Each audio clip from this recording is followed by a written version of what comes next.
afin de partager, discuter, apprendre, rencontrer, s'informer et comprendre ensemble sur tous les sujets concernant l'éducation et la famille.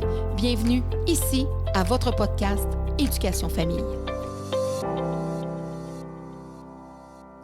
Alors, bienvenue à votre podcast Éducation Famille. Je suis au Centre Laval, un week-end de Mama Fiesta.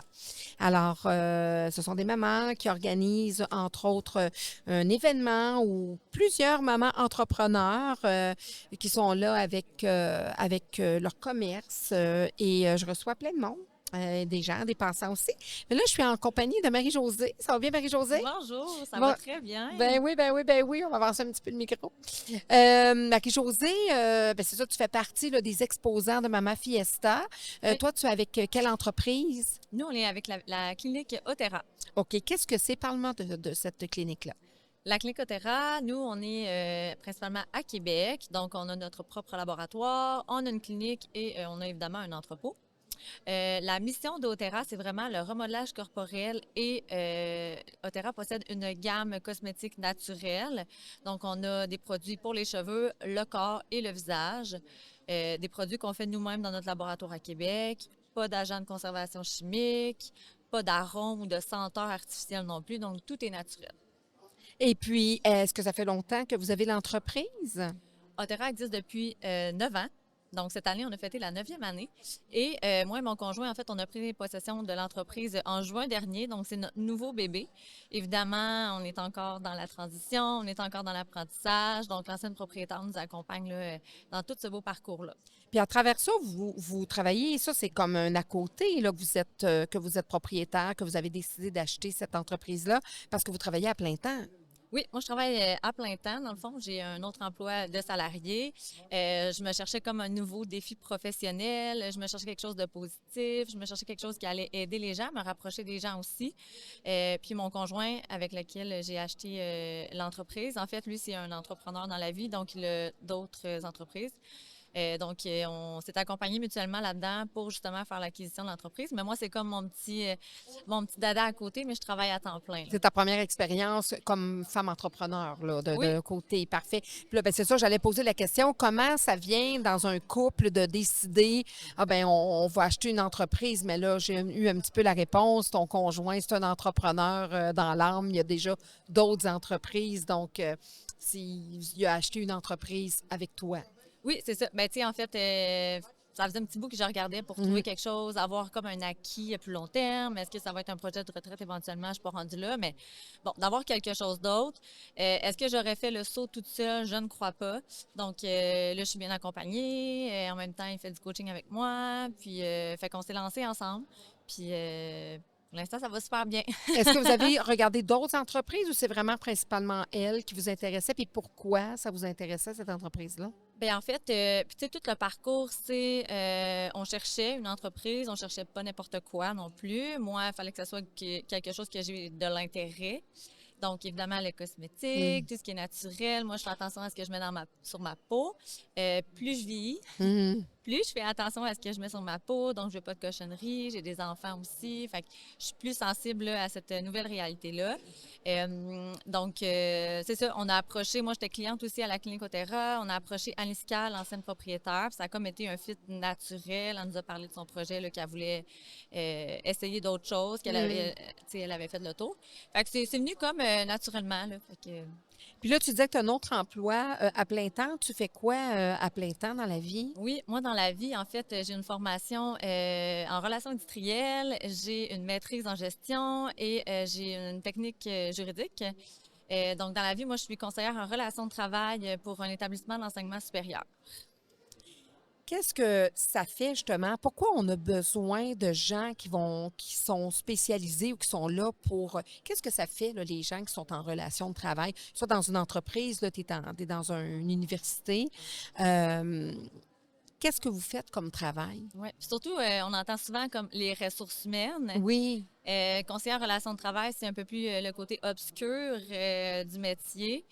Donc, moi, je fais pas de recrutement comme on connaît les ressources humaines, comment les mortels connaissent les ressources humaines par le recrutement. Moi, je ne fais pas de recrutement. Donc, on est vraiment dans une optique de mon équipe et moi, où est-ce que on s'assure des bonnes relations saines employeurs-syndicats. Donc, l'université dans laquelle je suis, il y a 8 associations syndicats. On connaît les universités par leurs enseignants, mais il y a tout le personnel qui accompagne, le personnel enseignant qui accompagne la mission de l'université, donc le personnel de soutien, le personnel de métier, le personnel professionnel administratif et tout le personnel académique. Donc, il n'y a pas juste les enseignants, il y a des chargés de cours, il y a les stagiaires postdoctoraux et j'en passe. Donc, mon équipe et moi, on s'assure en fait qu'on accompagne les gestionnaires dans leur gestion quotidienne, mais on s'assure également de maintenir de bonnes relations avec la partie syndicale. Donc, Parce que toi, tu es du côté, si on peut dire, du côté patronal. Tu es dans l'université, par exemple. Et là, effectivement, donc, il y a plusieurs employés qui appartiennent à différents groupes qui sont représentés par différents syndicats. oui, exact, tout à fait. Donc, moi, OK. on peut dire que je suis du côté patronal. Donc, ça peut aller à ça peut être des droits à la convention collective, tel un congé. Est-ce que j'ai droit à un tel congé? Comme ça peut se rendre, dans le fond, des dossiers de grief, des dossiers d'arbitrage. Donc, quand il y a le grief, dans le fond, c'est le seul moyen de contestation d'un employé pour une décision du gestionnaire. Donc, le grief peut mener, s'il y a mésentente, par exemple, devant les tribunaux Mhm. administratifs, devant les arbitrages. Donc, c'est vraiment, vraiment diversifié. C'est là que vous entrez vous allez comme représenter la partie patronale, si le syndicat, mettons que ça s'en va en arbitrage, c'est ce que je comprends.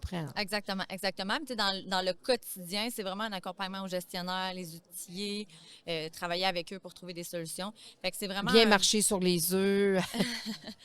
en fait, accommoder tout le Oui, monde. Tu sais, on veut oui, prendre soin de nos employés oui. avec la réalité d'aujourd'hui Oui. aussi, les défis liés à tout ce qui entoure le travail, la famille, les horaires. Donc, tout le monde vient avec des réalités de plus en plus difficiles. Donc, c'est concilier tout ça, faire le bonheur de tout le monde, essayer de trouver les meilleures solutions Oui, possibles. donc il y a ça, parce que ça, c'est quotidiennement. Bon, il y a le côté syndical, bien sûr, quand c'est des grosses institutions, parce que quand le syndicat entre dans une grosse institution ou dans une entreprise, il n'y a pas d'organiser, là. C'est une démocratie. Tu ne peux pas refuser là, que le syndicat rentre chez toi, là. Si les employés votent et disent, ben nous autres, on veut faire rentrer le syndicat, tu peux pas dire non, ben, à moins de barrer à la porte puis de fermer. Il y en a qui l'ont déjà fait. Ils ont mis la clé dans la porte puis ils ont dit, ben regarde, on ferme tout. Mais une institution scolaire, justement, d'études supérieures, là, c'est une Non, autre c'est ça, affaire. c'est ça. Donc, quand ça entre, ben même si tu ne l'as pas invité, quoi que ce soit, il faut faire. Oui, puis tu sais, je veux dire, l'établissement Oui, d'enseignement supérieur à lequel je suis, tu sais, c'est pas né d'hier, mm, donc il y a vraiment c'est là un depuis longtemps. historique, exactement. Il y a des choses qui sont ancrées, c'est là depuis longtemps. Donc, puis, tu sais, peut-être que une relation patronale syndicale peut paraître assez confrontant, mais bien souvent, comme c'est le cas, tu sais, ça peut super bien aller aussi. On Mhm. peut se parler. Tu sais, ça a évolué beaucoup, là. Oui, oui, c'est fait. Ben, c'est sûr que moi, je me cacherai pas. Puis, moi, je suis une anti-syndicaliste. Fait que moi, je l'ai déjà dit ouvertement. Moi, c'est drôle parce que t'as pas calculé. Mais moi, dans une de mes émissions, j'ai même dit aux futurs enseignants que je leur donnais un devoir. J'ai dit, nous, on a rentré syndicat. Vous, je vous donne le devoir des sortir dans le milieu de OK. l'éducation. Oui, moi, je suis aussi drastique, là. Je sais que je te ferai pas dire des affaires comme ça. Mais moi, j'ai pas peur de le dire parce que je trouve qu'en éducation, en tout cas même. En tout cas, dans certaines choses, je trouve que c'est plus toxique que d'autres choses. Mais je dis pas qu'ils n'ont pas leur raison d'être. Mais bref, mais c'est intéressant de savoir que derrière, justement, un syndicat, des employés, un litige ou des revendications, quoi que ce soit, ben il y a des petites fourmis qui travaillent, puis il y a Oui. des gens qui travaillent très fort pour que sur le terrain, ça se passe bien, là, que les relations, justement, entre ben, pas des institutions, mais Ouais. les différentes parties, que ça se passe bien. Puis, outre ça, ben, c'est aussi, j'imagine, est-ce que votre travail, c'est aussi, par exemple, une employée qui a une difficulté avec son patron directement, mais même si c'est pas syndiqué, y en a-tu des gens qui sont pas syndiqués où tout le monde est pas mal syndiqué? Ben, en fait, non, c'est ça. Il y a des associations, donc c'est pas nécessairement OK. syndiqué, comme les cadres ne sont pas Non, c'est syndiqués. ça. Il y a certains corps d'emploi qui ne sont pas syndiqués parce qu'ils ne peuvent pas l'être au sens du code du travail. Il y a quand même des associations là, qui accompagnent ces gens-là. Mais c'est ça, en tant que tu sais, conseillère en relations de travail, on fait un peu le point tournant, tu sais, autant l'employé, La le gestionnaire. modératrice, en On réalité, peut là. dire, on peut dire, on règle beaucoup de choses. C'est quoi le plus difficile? Ben, c'est quoi le plus agréable dans votre travail? Puis c'est quoi le plus difficile? Le plus agréable, je dirais, c'est d'aider, trouver des solutions, toujours être en mode solution. Régler des conflits, possiblement, être capable d'arriver à des ententes, puis de dire, hey, on a réglé, ça aurait pu déraper, cette Mhm. situation-là. Ben puis ça, c'est satisfaisant. Tu sais, ça, Oui. c'est comme le résultat qui Mhm. ça l'a bien été. Mhm. Est-ce que ça va toujours bien? Ça Mhm. serait faux de dire que ça Non, va non. toujours bien. Le plus difficile, c'est souvent, tu sais, il faut pas venir jouer nos émotions, nos perceptions.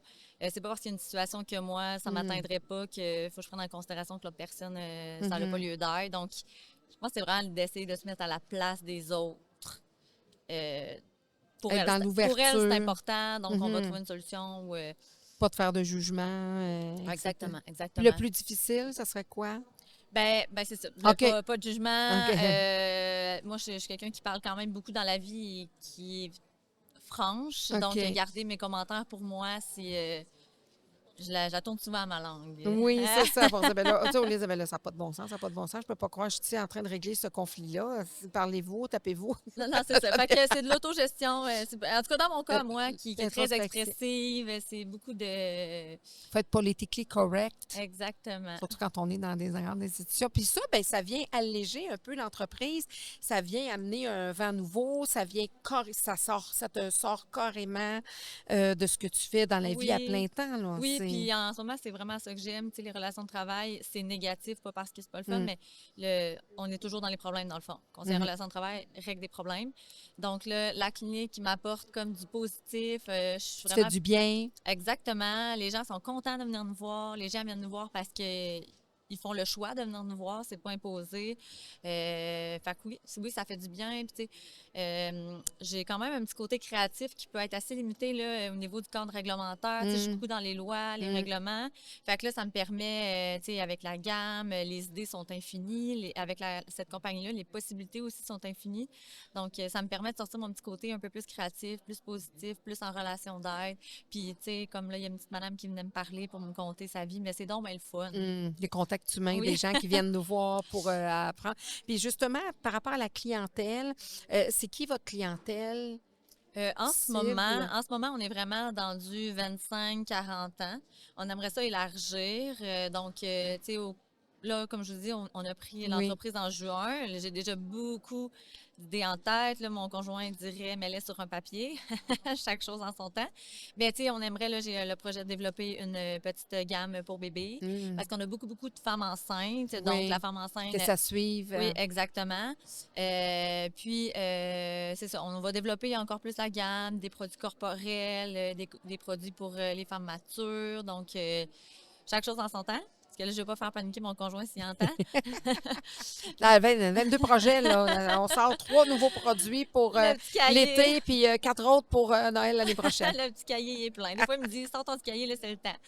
Puis parce que t'es maman aussi à travers ça. Quel âge ont tes enfants? Oui, je suis maman au travers ça. Moi, dans la vie, je suis une personne assez intense. Donc, des fois, les gens me disent, comment tu fais? Ben, je suis intense. Ah, join the club. Je suis intense. Moi, m'asseoir, écouter la télé, je suis pas capable. Mm. Fait que ça me prend mon ordi sur mes genoux. Puis, donc, je suis maman aussi, maman de 2 belles grandes filles, mes bébés à tout jamais, en fait, de 9 ans et de 7 ans.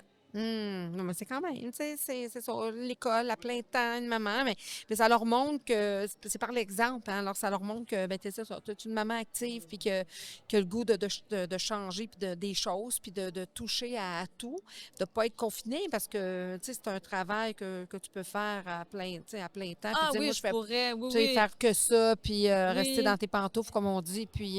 Exact. Mais tu sais, en fait, oui, je pourrais Oui. garder tu sais, c'est Oui. pas dans les projets à court terme de toute Non. façon de lâcher Non. mon poste à l'université, mais tu sais, je veux dire, là, je suis bien accompagnée, je Ben suis bien oui. entourée à la clinique. C'est ce qui fait en sorte que je suis capable d'avoir le meilleur des deux mondes. Tu sais, j'ai des employés extraordinaires. Je suis vraiment bien entourée, je suis vraiment chanceuse. Puis mes enfants, ben là, c'est bien sûr que là, les autres, ils vont travailler chez Otera plus tard. Là. Ils font Ah des ben oui, petits, c'est des filles en plus. c'est des filles, fait que... T'as déjà Ah oui. préparé quand même une certaine relève, là. Tu sais, t'as pas dit que des gars n'auraient pas été intéressés, mais disons que... Moi, j'ai pogné la bonne. Puis c'est des petites cocottes popounes, là. Donc, les petits produits, les petites affaires. Il va falloir que tu penses. C'est un autre projet, ça va falloir faire pour les neuf, ben là, ils vont être grands à ce moment-là. Mais merci beaucoup, Marie-Josée, d'être venue partager. Merci à Quand même, toi. tu disais, regarde, je pense, mais regarde, plein d'affaires. On se rend pas compte comment, quand on est dans plein de projets, on se rend pas compte de tout ce qu'on peut faire comme individu. Tu sais, on se dit, c'est tellement évident pour nous, tellement normal que là, des fois, en parlant, on dit, ben c'est vrai, j'ai fait ci, je fais ça. Finalement, Finalement, j'avais des choses à raconter. Mais ça nous a fait plaisir de te rencontrer, Marie-Josée, puis bonne continuité. merci pour l'occasion. Ça fait plaisir. Bye bye. Alors, je suis en compagnie d'une nouvelle entrepreneur vraiment qui est très dynamique et tellement drôle. Elle pourrait même avoir son show d'humour à l'événement Mama Fiesta au Centre Laval. Bonjour, Patricia. Bonjour. Bonjour. Écoute, j'ai découvert, toi, tu es dans les bulles, dans les savons, mais avec beaucoup d'humour et d'idées aussi. Oui, tout à fait, c'est du self-care avec attitude, donc personnalité avec une touche québécoise. On fait pas dans le beige puis plate, ça me représente pas. On a tous besoin d'une ma tante fofolle dans les familles. Je prends ce rôle-là. Oui, puis avec en plus Noël qui s'en vient, je vois que vous avez des produits, puis là, tu colles beaucoup de tes produits aux expressions québécoises. Puis écoute, faut quand même les présenter parce que ça fait des cadeaux farfelus et Ben là, il drôles. faudrait pas que les gens veulent nous laver la bouche avec du savon, donc, mais j'en fais en masse pour ça, mais Oui, c'est ça. Tu regardes, là, ça, hein, puis là, tu dis, relax, tabarnak, je t'aboute aussi. Écoute, c'est Tigidou, c'est Tigidou, c'est Tigidou. On va se laver la langue avec du savon. Puis, what the, regardez ça, c'est bien écrit. Hein, c'est super. Puis, il y a d'autres aussi, d'autres produits, là, parce que vous pensez à tout. Puis, comme tu disais, c'est important là, que ça ne soit pas beige, que ça ne soit pas plate. non, parce que faut se différencier de ce qu'il y a sur le marché. On a des grosses compagnies qui sont notre compétition et on doit se rapprocher des gens. Et aussi, le gros problème, ou ce qu'on rentre en jeu, c'est qu'on va souvent trouver une odeur qui nous plaît. Il y a un produit. Mm-hmm. Comme je suis Madame Tiquit dans la vie, j'ai réglé ce problème-là pour mes consoeurs Tiquit. Si tu trouves ton odeur, tu peux te rouler dedans. Que ce soit la bougie pour la maison, ton shampoing, ta crème pour le corps, on a tout assorti. Te diversifier, là, à partir du moment où les gens aiment une odeur, ben, tu dis, ben moi, au lieu de toujours savon, puis ils tendent, ben là, regarde, ils peuvent se promener dans la maison, puis ça va sentir juste ça. C'est en plein ça. Et c'est là que ça nous a amené sur notre boutique en ligne à faire le magasinage par odeur. Donc, la personne clique sur la charte olfactive et voit tout ce qui se fait assorti. Et là, je travaille, comme je suis diplômée en hôtellerie, je travaille sur la version sommelière de bain, où on va créer des pastilles aromathérapeutiques pour le bain. Et vous allez pouvoir choisir, bon, ça et ça, c'est des odeurs cousines. Et on va vous amener vers d'autres univers pour vous faire découvrir autre chose, parce que boire le même vin tout le temps, c'est plate. Mais on a cette capacité-là. Moi qui ne bois aussi. pas, ça serait parfait pour moi. Je serais plus savon puis que vraiment, là, dans le côté, on va sentir le vin et tout ça. C'est arrivé de où cette idée-là d'être entrepreneur? Je suis fille de restaurateur. Ma mère était traiteur, donc je suis née dans une famille d'entrepreneurs. Les femmes de la famille à ma mère, c'est des femmes de tête avec beaucoup de caractère. On pourrait toutes s'appeler Germaine. Mais là, 18 ans, j'ai eu une blessure à l'épaule et je devais prendre beaucoup de bains. Mais malheureusement, ce qu'il y avait sur le marché, bain et femme égale problème féminin, si c'est pas bien calibré, etc. Et j'avais une peau à tendance fragile, donc je prenais des bains plates à l'eau. Puis ma mère a dit arrête de chialer puis arrange tout seul. On n'est jamais mieux servi par soi-même. Donc 18 ans plus tard, 350 produits créés. Merci, maman. On a la savonnerie Bonbain. Il y a quelques années, j'ai des amis. Moi, je prends plus de bain, je prends juste des douches. Bien, on a fait des galettes de douche aromathérapeutiques, des pastilles qui laissent des odeurs, qui transforment la douche en spa. Et on leur a mis un peu de caractère avec des slacks Lapoulie. Ben oui, ici, là, on a vraiment le slack Lapoulie. Puis celui-là, c'est ça, c'était couche-toi puis dors. Couche-toi puis dors. Couche-toi puis dors. Fait que je mettais ça, là, puis ça va bien dans un bas de Noël en plus. Ça va très bien dans le bas de Noël. On a la petite brume au magnésium parce que tout le monde ne dort pas des dernières années. Donc, le magnésium aide à dormir. Puis, on a fait Aller Respire. Dans le fond, on fait des tickets. Fait que vous avez le galet Aller Respire avec la brume Aller Respire ainsi que les deux autres qu'on vient de parler. Fait que c'est des petits duos qui font plaisir, que ce soit monsieur, madame, l'ado, on va rejoindre l'âge avec ça. Et comme je suis maman, mes garçons maintenant ont 11 et 13 ans, j'ai créé beaucoup de produits pour les motiver à aller dans le bain. Donc, pour le Mama Fiesta, c'est un gros hit qu'on aille avec la slime de bain ou la pâte à modeler. Puis là, tu as des employés aussi. Là, c'est une entreprise, ça existe depuis plusieurs années. Oui. Puis tu as des employés J'ai avec toi. des beaux employés avec moi qui sont en train de tenir le fort à Rouyn-Noranda et je vous avouerai qu'ils sont en train de, excusez le québécois, torcher la journée. C'est ça. Donc, mon équipe est majoritairement constituée d'étudiants étrangers à l'université et on est à 86% made in France. Donc, fait au Québec par des Français. Ça travaille du fort, les Français. Ah oui, ça travaille Fort et bien. fort et bien et avec un savoir-faire en service à la clientèle extraordinaire. Certaines étaient mes clientes et sont devenues des employés. Puis, c'est sûr qu'avec leur permis de travail, ils sont limités dans le nombre d'heures, mais on arrive à leur donner une flexibilité. Puis, ils me le rendent au centuple. Donc, l'été, ils peuvent travailler davantage et c'est pour ça qu'on a préparé Noël durant l'été. Oui, parce que ça se prépare, là. Ça, c'est un gros boom pour vous autres à ce moment-ci là, de Bon, l'année. En fait, dans le commerce de détail, souvent, c'est 40% du chiffre d'affaires. Oui. Donc, que ce soit en ligne, que ce soit à la boutique physique. Les 25 prochains jours, il y a la chanson On Highway to Hell. Nous autres, c'est On Highway to Christmas. Ouais, c'est pas mal mieux, celle-là. Faudrait faire une petite chanson là-dessus. Et toi, avant de faire ça, tu faisais autre chose. Qu'est-ce que tu faisais dans la vie? Alors, à part les 2 dernières années que j'ai quitté mon emploi, les 12 années précédentes, j'étais fonctionnaire fédéral à l'impôt. Et oui, je sais que ça fait un peu particulier avec la personnalité que j'ai. Oui, c'est ça, parce que je trouvais que tu n'as pas le profil de l'emploi du tout. Tu es très, très dynamique. Et très drôle. les gens font comme... En plus, tu étais agente de recouvrement. Oui, j'ai appris beaucoup de choses à travers cet emploi-là qui fait que je vois l'entrepreneuriat différemment parce que je travaillais avec des particuliers, mais je travaille avec des travailleurs autonomes et des petites PME. Et ça fait aujourd'hui que je vois des don'ts and do's que j'ai choisi d'intégrer dans mon entreprise. Donc, tout ce qui est déduction à la source, TPS, TVQ, c'est pas notre cash flow, ça nous appartient pas, c'est en fiducie. C'est quoi que tu as appris le plus ou que tu as vu que les erreurs que les entrepreneurs, les petites moyennes entreprises font? Vont prendre ce qui est les déductions à la source, les DAS, TPS, TVQ, qu'on récolte pour le gouvernement et Qu'on doit remettre. qu'on doit remettre mensuellement, trimestriellement, et vont simplement l'utiliser pour leur cash flow. Puis quand vient le temps de payer, ben l'argent n'est pas là, puis on est dans les intérêts, les pénalités, etc. Et ça peut dégénérer un compte rapidement. Donc, c'est aussi de trouver un comptable qui va comprendre l'entreprise, les besoins de l'entreprise et qui va nous guider. Je dis toujours qu'il y a des compteurs, qu'il y a des comptables. Faut se trouver un comptable avec qui on a une belle communication, avec qui on va poser des questions, voir comment ça s'est passé avec d'autres clients, parce qu'un comptable qui te fait avoir des intérêts parce qu'on n'a pas livré à temps les dépôts, ça peut faire des dommages. Je l'ai vu. Donc, quand j'ai choisi mon comptable, j'ai posé des questions plus précises. J'ai demandé à parler à des clients. J'ai expliqué que j'allais faire du commerce en ligne. Pour lui, c'était une première fois. Il y avait beaucoup de choses, de sources de vente à gérer. C'est comme si j'avais 3 entreprises en une parce qu'on fait de la distribution, on a la vente en ligne et j'ai une boutique physique. Donc, puis on fait des contrats aussi de sous-traitance pour d'autres entreprises. Donc, c'est vraiment, on a plusieurs voies d'entrée de vente, de revenus, mais il faut savoir bien les gérer aussi. Puis un comptable, il faut qu'il puisse te donner des bons conseils, à savoir est-ce que c'est une bonne année pour investir, est-ce que tu devrais attendre, etc.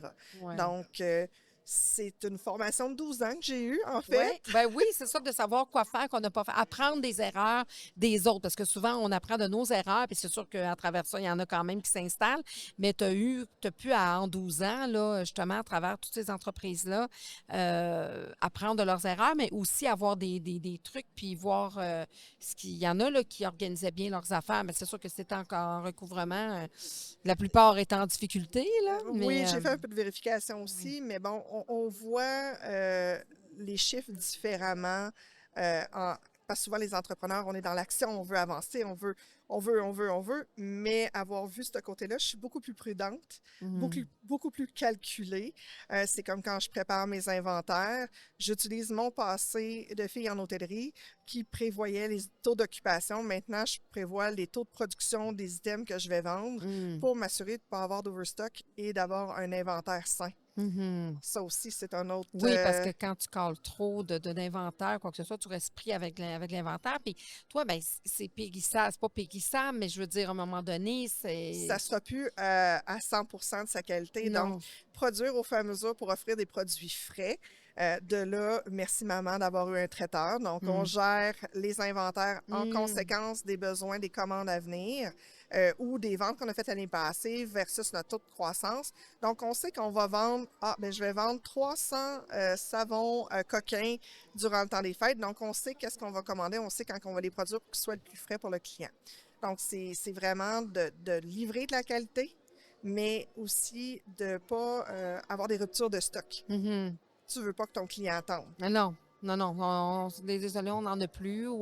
Puis il y a aussi ce défi-là, tu es quand même à Rouen, Rouen-Noranda, c'est quand même loin, là. Donc, tu sais, tu n'es pas à proximité des grandes villes. Donc, de vouloir, puis de s'imposer ou de s'imposer positivement, de dire, ben regarde, moi, ça sera pas un no-show, mais je veux dire, ça sera pas une problématique d'être si loin que ça des grandes régions. Non, en fait, on livre plus vite que le Père Noël. Oui, c'est ça. Vous n'êtes pas loin, vous êtes dans le coin. On est en banlieue. En fait, c'est de trouver les bons partenaires de livraison et de faire des beaux yeux à ces livreurs pour être la dernière de la journée qu'on va ramasser en échange de l'été d'avoir de l'air climatisé. Puis souvent, nos livreurs, nous, ils n'ont pas de salle de bain sous la main, donc ils savent qu'ils ont un coin tranquille pour faire ça, se faire un café, faire une pause pipi, etc. OK. Donc, on s'occupe de nos livreurs, ils s'occupent de nous. C'est la belle coalition, le beau soutien de région qu'on a et mon entreprise ne serait pas la même sans ces livreurs-là, autant qu'elle ne serait pas la même sans mon conjoint, mes enfants et mes employés actuels. C'est vraiment une synergie. Puis, ce qui est le plus beau, c'est quand les gens de ma région disent « Hey, je m'en vais à Noël à l'extérieur, c'est toi qu'on offre un cadeau. » Ah. Puis là, après ça, les gens « Mais là, je fais comment pour en avoir? » « Mais commande en ligne? Ah, ça va être long. » Non, non. Non, non. Non, non. 24-48 heures, c'est chez vous. Père Noël est moins vite que ça. Il livre une fois par année, lui. C'est en plein ça. C'est à l'année, ça. Mais puis aussi, tu te fais un devoir quand même que ça soit le plus local possible, dans le sens que des choses que tu prends au Canada. Oui, donc, effectivement, mes sacs sont faits à Toronto. La majorité de mes fournisseurs sont canadiens. C'est sûr que mon fournisseur de bouteilles est à Montréal, mais lui s'approvisionne à l'extérieur du pays, mais je fais affaire avec quelqu'un local. Je ne commande pas mes contenants directement en Chine. De toute façon, j'ai tellement un bon service. L'autre avantage qu'on a d'être en Abitibi, c'est que j'ai le choix d'aller à Toronto ou à Montréal, c'est la même distance. Donc, ça nous ouvre des portes aussi de ce côté-là. Donc, la route est plus belle en Ontario, par contre. Ministère du Transport. Les mondes sont moins fins. Oui, effectivement. C'est différent. C'est différent. Ils sont un petit peu moins olé. Oui, allez, oui, c'est ça. Eux autres, il va falloir que ça soit un petit peu plus conservateur. Tout à fait. Mais bon, on verra aux prochaines élections. Je ne sais pas s'ils vont acheter ça, eux autres. J'en ai beaucoup vendu à Ottawa en Ouais, octobre. ben écoute, regardez ça, le savon-là. Ça sert à quoi, ce savon-là? À quoi tu as pensé de faire ce savon-là? Alors ça, c'est notre bombe de bain pour les nouvelles divorcées ou fraîchement séparées. C'est parce que la bombe de bain, on peut la casser, donc on peut lui casser les couilles au sens littéral et figuré. C'est un défouloir en même temps. Puis je pense que tu as d'autres vertus aussi de ça, là. Ben, en fait, on a son jumeau, son homonyme, en version savon. Fait que vous pouvez garder la main entre deux Tu savais conjoints. bien comme il faut. C'est un usage externe seulement. Mais le price... Il faut avec un mari absent, on ne veut pas perdre... C'est ça. Mais la le priceless du Golden Member ou du savon membre masculin, c'est à Noël, de cacher toutes les savons possibles dans la salle de bain et vous laisser le membre sur l'évier. Les invités, vous allez voir le sourire qu'ils vont avoir en sortant de la salle de bain. C'est vrai, c'est ça, tu fais ça. Ben là, c'est plus pour le bain, là, mais, Oui, t'as mais le non, savon. j'ai le savon, effectivement. Puis à la fin du party, là, ben c'est sûr qu'il est un petit peu... il en reste moins. Il va avoir toutes sortes de choses qui vont se passer dans votre party avec ce savon-là. J'ai déjà reçu des photos que je n'ai pas publiées de clients qui l'avaient utilisé comme pour se faire une licorne. Comment je vous dirais ça? Il y a plusieurs utilités, là. Le truc, c'est que vous l'utilisez, vous le cachez dans une boucle de cadeaux. Quand la personne sent le panier cadeau, la première chose qu'elle voit, c'est le bout. mais il est trop tard. Ah, mais puis qu'est-ce qui. Toute cette folie-là, là, c'est ça qui te permet de continuer, d'y aller avec toute cette. Parce que, tu sais, de laisser quand même un emploi de fonctionnaire, tu sais, ça prend quand même une décision de se lancer dans le vide en entrepreneuriat. C'est tellement plus gratifiant d'être là pour sa clientèle, de leur amener du bonheur au quotidien, d'être l'éclat de rire qu'ils ont besoin dans la journée, de les amener dans une attitude positive. C'est des gens positifs. Des fois, il faut juste rallumer la switch. Mhm. Puis, on a tous besoin d'une amie un peu cinglée et je remplis ce dossier-là, ce mandat-là avec plaisir parce que où ce qu'il n'y a pas de folie, il n'y a pas de joie. Donc, c'est de vivre son quotidien dans la bonne humeur et on dit souvent des Abitibiens qu'on est toujours de bonne humeur. Mhm. Donc, voilà, je suis la matante fofolle abitibienne que le Québec a besoin. Ben, c'est super. Puis qu'est-ce qu'on te souhaite pour les prochains, pour ton entreprise, pour les prochaines années, les prochains mois? Ben, peut-être des entrées dans des grandes bannières pour qu'on puisse être plus accessible encore à portée de main parce que ça demeure un achat olfactif, Oui. sensoriel, même si on a des belles Mhm. descriptions, ça aide beaucoup. Mais on a déjà rentré au métro Plouf à Bromont, ça s'en vient cette semaine. On est déjà au métro Rien d'eau. Il y a d'autres succursales qui sont en négociation. Il y a d'autres chaînes aussi. Donc, on va essayer d'embuller le Québec et peut-être le Canada pour les amener à un peu plus de folie, moins conservatrice. Ben, c'est ce que je te souhaite. Puis c'est une entreprise en même temps où ta famille ou tes enfants aussi participent. Donc, moi, je te souhaite tout ça. Je pense que tu es bien parti. Ça fait déjà plusieurs années, mais avec tout ton humour. Puis il faut s'amuser. Quand on est entrepreneur, il faut trouver du plaisir, il faut y trouver son compte. Il faut vraiment aimer ce qu'on fait parce que sinon, les journées vont être longues. Oui, moi, c'est pas du travail. Mm. Je rentre faire le party tous les jours. Des fois moins quand la vaisselle casse ou qu'on a des oups de livraison qui peuvent arriver ou que notre livraison rentre pas puis qu'il faut livrer, mais ça fait partie des joies entrepreneuriales. À la prochaine, Patricia. Ça m'a fait plaisir de te rencontrer. Merci, une excellente journée.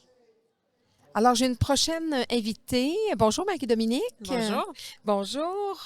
Vous êtes aussi exposante pour l'événement Mama Fiesta. Oui. Vous présentez quelle entreprise, quel produit?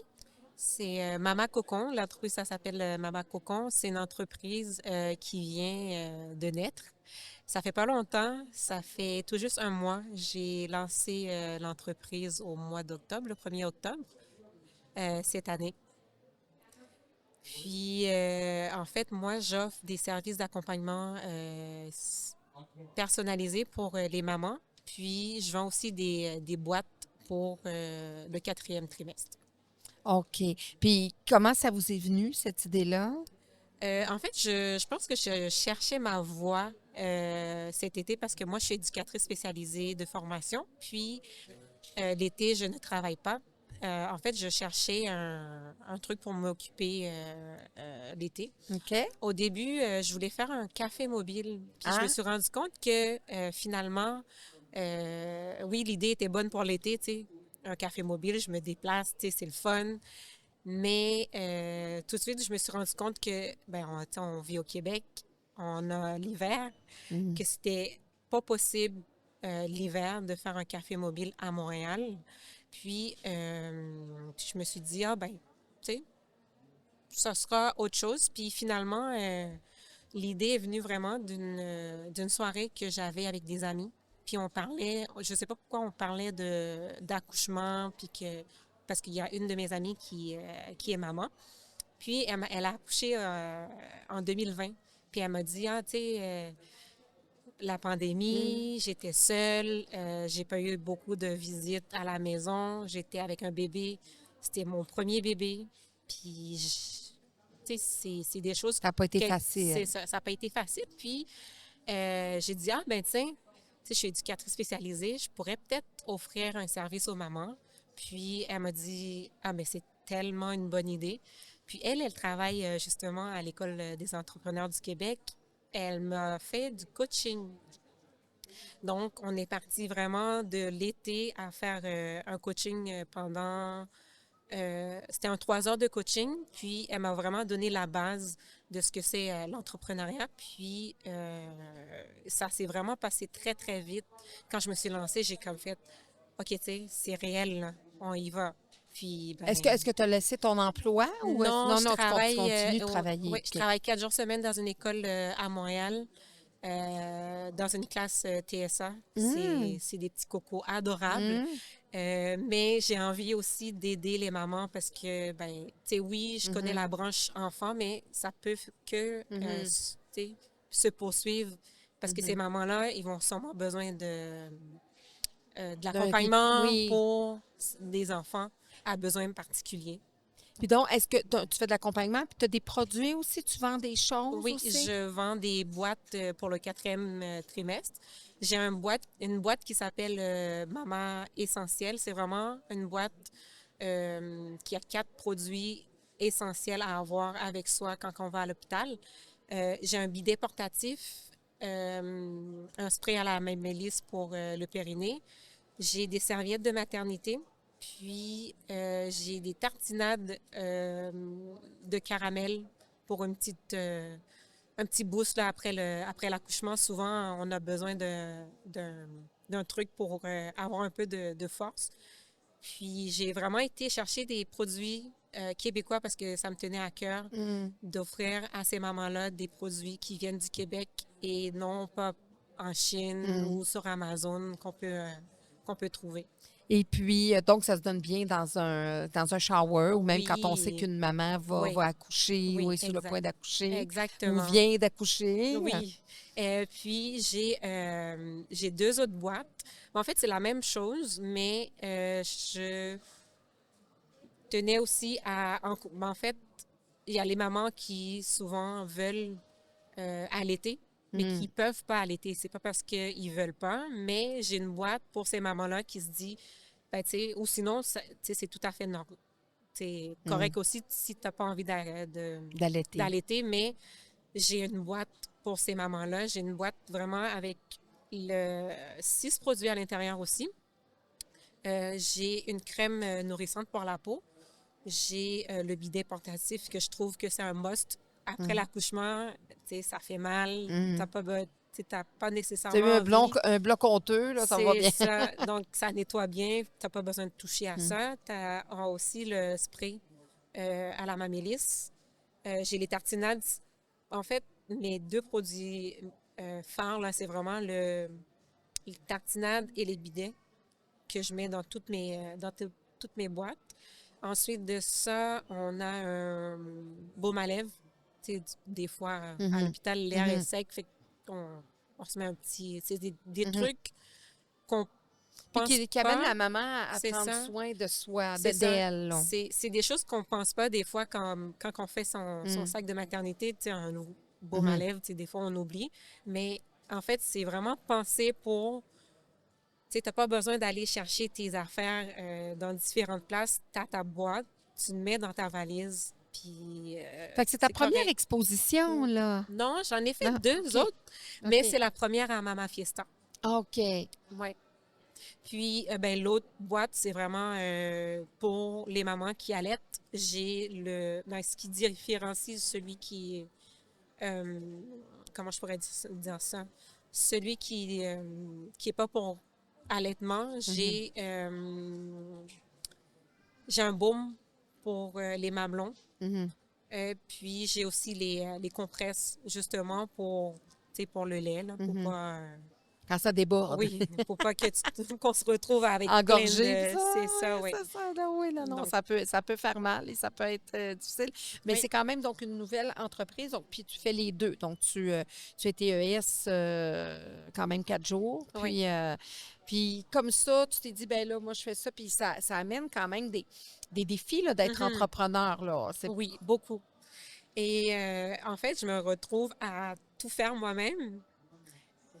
Puis c'est vrai que c'est difficile parce que, tu sais, je suis pas comme à 100% dans mon entreprise. Fait que ça va moins vite Vite que tu aimerais. que j'aimerais, mais c'est correct aussi parce Oui. que je me dis que, tu sais, oui, mon travail, j'adore ce que je fais, puis j'ai comme pas envie d'abandonner ces petits enfants-là parce que, tu sais, ils comptent sur moi. Tu Mm. sais, les vendredis, quand je suis pas là, le lundi, quand j'arrive, Mm. il y a tellement une belle accueil que je suis comme, ah, De tisser un lien avec eux. ouais. Tu sais, il y en a qui sont non-verbales, Mm. mais tu sais, ils démontrent quand même l'affection quand je suis pas là. Quand j'arrive le lundi, ils sont tous après moi, puis je suis Mm. comme, ah, mais non, tu sais, ça serait comme, tu sais, j'ai pris un contrat, je vais le respecter jusqu'à la fin de l'année scolaire, puis peut-être l'année prochaine, me mettre à 100% sur mon Parce que projet. ça, c'est quelque chose que tu aimerais Oui, possiblement ben faire. oui, être beaucoup. là-dessus. Oui, Puis tes exactement. produits, donc c'est ça, de chercher tout ça, d'inventer ça. Parce que là, toi, tu n'as pas d'enfant? Non, OK. non. OK. Mais, ben, en fait, j'ai fait une étude de marché. J'ai offert à des mamans des boîtes pour les essayer, pour me donner des commentaires à savoir tu sais, qu'est-ce qu'ils aiment moins dans les boîtes. Je commence à avoir pas mal De de donner. retours. Oui. Puis c'est sûr que le truc qui est sorti le plus souvent, c'est que, tu sais, oui, le postpartum, c'est important, mais la grossesse, est-ce Oui. que tu penses faire des boîtes pour justement, tu sais, quelqu'un qui n'est pas forcément arrivé au postpartum, est-ce que c'est possible d'avoir des boîtes Avant, avant? pour Parce que comme dans la prévenir. c'est ça, prévenir les cicatrices, les vergetures, tu sais, des trucs comme ça. Puis je suis comme, ah oui, c'est vrai. Fait que j'ai de la job pour l'année prochaine. Il va Oui. falloir que je me mette Oui. un petit peu plus Tu fais ça là-dessus. toute seule. Oui. Ben, j'ai un commis, mon chum, là, qui m'aide à faire des boîtes. Tu sais, il n'a pas demandé à être là, mais il m'aide. C'est Oui, ça, dans le petit employé bénévole. c'est ça, oui. Tu sais, lui, tu sais, j'utilise son auto. Tu sais, veux pas. Tu sais, aujourd'hui, je suis venue, mais c'est sa voiture qui, tu sais, il me laisse. Puis il me dit, mais tu sais, si c'est important pour toi, vas-y, prends la voiture, puis fais tes choses. C'est important d'avoir des gens qui Ouais. croient à nos rêves, Ouais, puis je qui la- croient à ce ouais. qu'on... Ça fait une grosse différence derrière les entrepreneurs, tout ça. C'est quand il peut y avoir des gens qui croient, puis qui sont derrière, puis qui aident, puis qui mettent du temps gratuitement, sans aucune attente ou sans aucun intérêt nécessairement en premier plan. Ça fait une grosse différence. Oui, beaucoup. Puis, j'ai une reconnaissance énorme envers cet ami qui m'a offert du coaching, justement, parce que je pense que sans ce coaching-là, mon idée de café mobile aurait été comme, OK, tu sais, je peux pas le faire. Oui.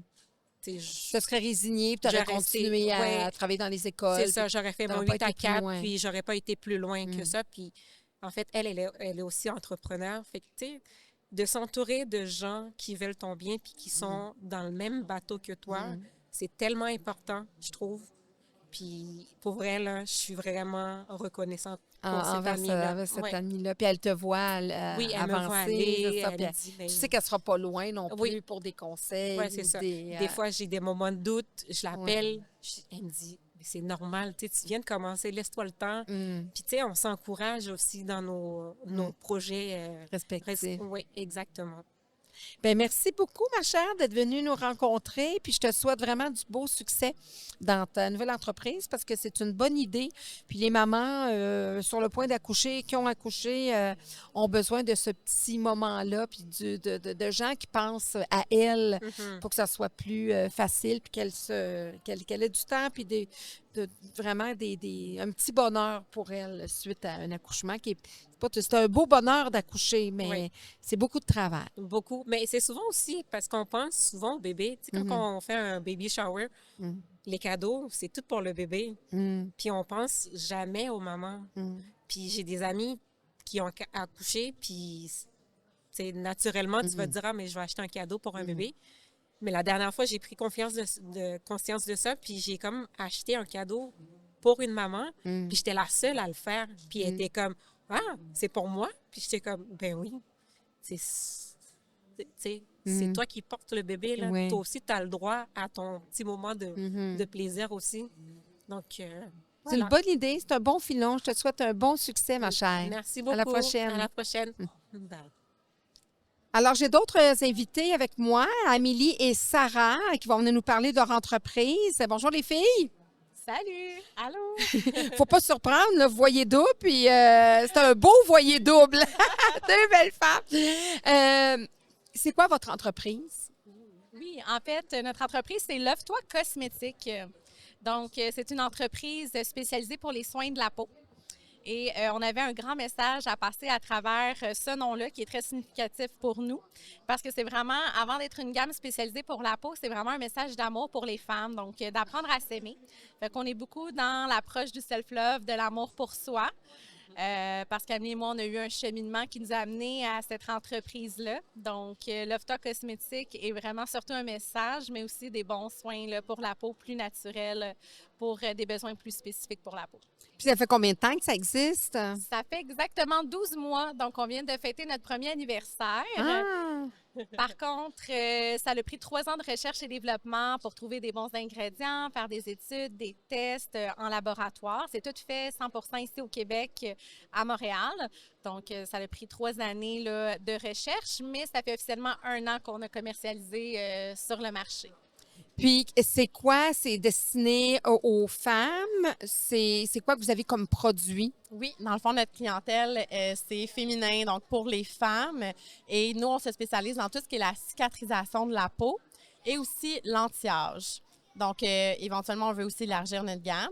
Mais pour l'instant, on a un sérum anti-âge pour le visage et on a aussi une crème qui se spécialise dans le fond pour améliorer les cicatrices, les vergetures. Donc, on pense aussi beaucoup aux mamans, mais ça peut être en puberté, ça peut être aussi des cicatrices après chirurgie. Donc, je dirais qu'en gros, c'est vraiment tout Ou ce perte qui de poids. Oui, ou, tu sais, exactement. C'est rapidement de C'est poids. ça, oui. Exactement. Et pour se démarquer, on a utilisé l'innovation des cellules souches. Donc, c'est plus difficile d'innover en cosmétique aujourd'hui. Mais on est quand même très fiers de dire qu'on est 100% québécois. Donc, souvent, on va trouver des marques françaises au Québec, mais là, on a dit on veut faire quelque chose à la saveur québécoise, mais avec la qualité française. Et on s'inspire aussi beaucoup de la Corée du Sud. Donc, notre ingrédient principal, c'est la cellule souche de Centella asiatica, qui est vraiment très connue, en fait, pour la stimulation du collagène. C'est la seule plante qui a une étude complète sur la stimulation du collagène. Donc, c'est pour ça que c'est notre ingrédient principal. C'est très bon aussi pour la rougeur, la cicatrisation. Donc, c'est très anti-inflammatoire. Donc, c'est un petit peu notre ingrédient vedette, finalement. Puis aussi, il faut se démarquer, comme tu disais, tu sais, il y en a tellement, là, des cosmétiques, à un moment donné, on peut s'y perdre. Puis il faut se démarquer. Et ça fait partie d'un défi quand on est en entreprise puis qu'on démarque une démarche, voyons, qu'on démarche fatigué. Après ça, on démarche vraiment une entreprise. Donc, de trouver des façons, puis d'aller, parce qu'effectivement, ailleurs, il y a des choses super qui se font aussi. Nous aussi, il y a des choses qui partent du Québec, même du Canada, qui c'est un peu innovateur. Mais d'aller chercher ailleurs, puis d'aller voir ce qu'il fait ailleurs, c'est pas négatif non plus, là. Exact. C'est pour ça que, dans le fond, on avait vraiment à cœur d'investir du temps. Tu sais, 3 ans, pour beaucoup de personnes, c'est wow, c'est beaucoup de temps. Mais on voulait vraiment prendre le temps avant de commencer notre activité commerciale, bien, vraiment de mettre le temps dans la recherche, dans le développement, pour pouvoir justement le plus possible se démarquer de toutes les autres brands. Là. Oui. Puis tu disais aussi tout à l'heure, ça part d'une histoire. D'où ça vient, justement? Là? Il semble avoir une histoire quand même profonde là, en lien avec ça, parce que chaque entreprise a son histoire d'humain derrière ça. Hein? Oui. Effectivement, il y a vraiment une grande histoire derrière. Bien, en fait, à la base, Amélie et moi, on a toujours été passionnés de tout ce qui est cosmétique, soins de la peau, ça part il y a très longtemps. Et les deux, bien, à la base, on est infirmières avec une expérience en dermatologie, en esthétique. Donc, ça a toujours été vraiment notre domaine. Ça nous a aidés. Mais vraiment, ce qui nous a poussé à créer, c'est qu'en fait, en 2020, j'ai eu le diagnostic officiel de la maladie de Cushing, qui est une maladie très, très rare. C'est une personne sur 1 million. Donc, c'est une maladie qui cause beaucoup de problèmes de santé. C'est une maladie quand même assez grave, mais ça va surtout changer la morphologie du corps, ça va changer l'apparence physique.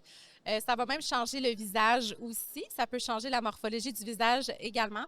Donc, sans savoir, j'étais très, très malade. C'est sûr qu'après un certain temps, on a pu mettre un mot sur tous mes maux, finalement. Et on m'a diagnostiqué avec la maladie de Cushing, qui est dans le fond, c'est quoi exactement? C'est une tumeur cérébrale qui crée un gros débalancement hormonal. parce que la tumeur se retrouve à l'hypophyse, l'hypophyse qui est à la base là, en face du cerveau. Ben ça, c'est vraiment notre chef d'orchestre de nos hormones. Puis on sait que nos hormones contrôlent absolument tout, que ce soit au niveau des cheveux, de la peau, même de la vue, de nos organes. Donc, si notre chef d'orchestre va pas bien, bien, tout le reste du corps ne va pas bien. Donc, j'avais plein de petits symptômes très anodins à mon œil à moi au départ. Et à chaque fois que j'allais voir le médecin quand ça n'allait pas bien pour un symptôme quelconque, bon, souvent on trouvait une raison, donc je prenais un médicament ou un traitement. C'était supposé d'être mineur, mais finalement, avec le temps, bon, on a pu vraiment mettre un mot. Ça a pris à peu près 1 an et demi avant de savoir que j'étais vraiment malade. Mes premiers symptômes, c'était par exemple une perte de libido totale, diminution, aussi au niveau des cheveux, en fait, une perte de cheveux, apparition d'acné, apparition de vergetures très sévères, même avant la prise de poids. Cette maladie-là, c'est très typique pour l'embonpoint. Donc, je prenais du poids même au moment où je faisais de la compétition. Je m'apprêtais à faire de la compétition en fitness, fait que j'étais très active et j'avais rien changé à mes habitudes de vie ni à mes habitudes alimentaires. Au contraire, vu que je me préparais à une compétition, je regardais de plus près mon alimentation puis mon activité physique et je prenais du poids. Fait que ça a été quand même un symptôme qui m'a comme un petit peu allumé une cloche plus que les autres parce que la libido, ben je me disais, ben c'est peut-être mon cycle menstruel qui a été déréglé parce qu'effectivement, mon cycle menstruel avait commencé à dérégler. Je me suis dit, bon, la perte de libido est probablement associée à ça. Oui, puis avec une base en tant qu'infirmière, tu peux déjà avoir pas t'auto-diagnostiquer, mais tu peux quand même... Exactement. Ouais. Des fois, c'est bon et moins bon. Ouais. Des fois, on banalise aussi un petit peu. Puis on se dit, ben ça doit être ça à cause de ça. Fait qu'on fait un petit peu des liens. Puis finalement, c'est quelque chose de plus profond, finalement. Donc, après, ben beaucoup de temps, 1 an et demi, là, ils ont pu voir qu'effectivement, les vergetures étaient associées à la maladie. La majorité, je veux préciser ici que les vergetures, d'habitude, c'est bénin. C'est très rare que ça va être un signe de maladie. Mais ça peut être un signe de maladie, là, où si on prend des traitements de corticostéroïdes pendant trop longtemps, ça peut créer des vergetures. Il y a plusieurs facteurs, mais c'est une des rares maladies qui peut causer des vergetures très sévères. Et c'est ce qui m'a poussée durant la maladie, finalement, en convalescence. Parce qu'en fait, il doit faire une neurochirurgie pour retirer la tumeur au cerveau. Et j'ai été 1 an par la suite en convalescence. Fait que c'était la première fois dans ma vie que je vais me ralentir finalement. Fait que la vie m'a forcée à ralentir parce qu'avant, j'étais toujours... j'étais infirmière de jour, je travaillais en fitness le soir, j'étais toujours être occupée. Et je me suis un peu déconnectée avec mon corps et avec moi-même. J'avais pas vraiment le temps à 100% de reconnaître les signes de mon corps. Et finalement, ce temps de repos-là, ben ça m'a permis d'avoir des grosses leçons de vie, des remises en question, avoir une approche aussi un petit peu plus naturelle. Je l'étais déjà au départ, puisque c'était mon domaine, fait que je faisais déjà attention avec ce que je consommais pour ma peau, au niveau alimentaire. Mais là, il y avait une petite conscience de plus. Et je voulais trouver une crème anti-vergeture parce que c'était un de mes symptômes, je dirais, qui m'affectait le plus physiquement, même avant ma prise de poids. J'ai pris 60 livres par la maladie, mais c'était mes vergetures qui m'avaient impactée plus qu'autre chose parce que je savais que des vergetures, c'est quand même une forme de cicatrice. Et c'était pas des petites vergetures, c'était quand même très sévère, puis c'était à des endroits qui sont atypiques. Fait que c'est pas juste sur le ventre ou les hanches. C'était même sur les jambes, les bras, l'arrière des genoux. Donc, c'était vraiment très sévère et mon estime de moi avait vraiment beaucoup diminué. Puis c'est sûr qu'en étant jumelle, naturellement, on se fait comparer beaucoup, en fait, toujours, mais c'était jamais quelque chose qui me dérangeait parce que je suis née jumelle et honnêtement, je vois qu'il y a des avantages à être jumelle dans la vie. C'est une bénédiction, c'est vraiment tout un avantage.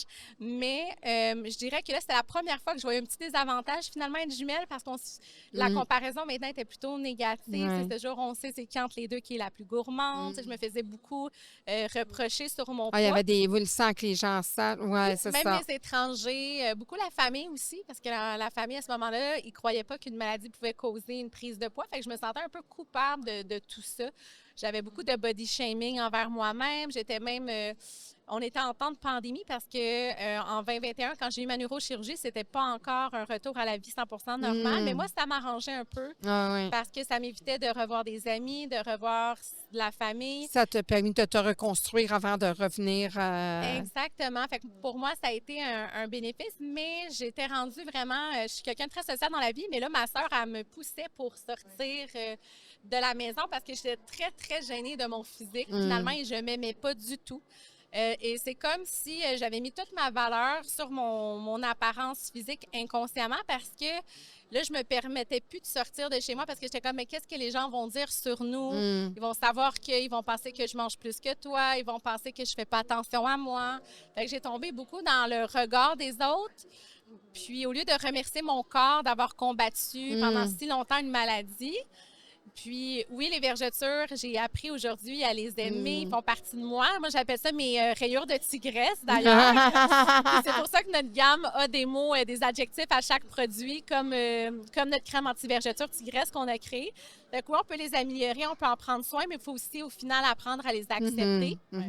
Et ça a été vraiment comme un long cheminement vers l'amour de soi, finalement, parce que j'ai dû apprendre le lâcher-prise à tous les niveaux, mais aussi le lâcher-prise par rapport aussi à mon apparence. Donc, c'est correct que je sorte dehors puis que des étrangers me disent que j'ai plus de poids que ma sœur. Ils peuvent penser ce qu'ils veulent, mais c'était beaucoup de cheminement, de travail pour moi. Puis c'est pour ça que ça s'appelle « Love-toi ». Fait que c'est vraiment un message d'apprendre à s'aimer. Puis le nom, c'est ma sœur Amélie qui l'a trouvé, justement. Exactement. Fait que tu sais, c'était vraiment de, créer des bons produits parce que, bon, j'étais insatisfaite des ingrédients pour les produits anti-vergetures et anti-cicatrices qu'il y avait sur le marché actuel et surtout au niveau des concentrations.